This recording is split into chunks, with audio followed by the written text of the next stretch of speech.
ভাষা আন্দোলন হয় কত সালে? 1952 সালে। তারপরে দেখেন 6 দফা আন্দোলন শুরু হয় কত সালে?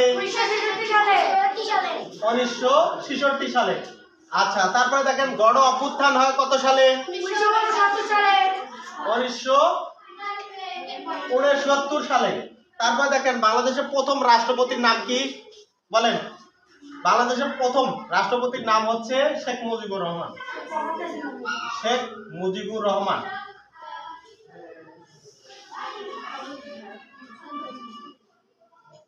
আচ্ছা, তারপরটা দেখেন বাংলাদেশের প্রথম প্রধানমন্ত্রীর নাম কি?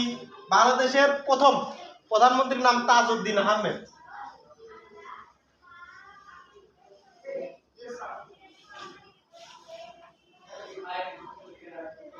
তাজউদ্দিন আহমেদ। শোনেন, তারপরে বাংলাদেশের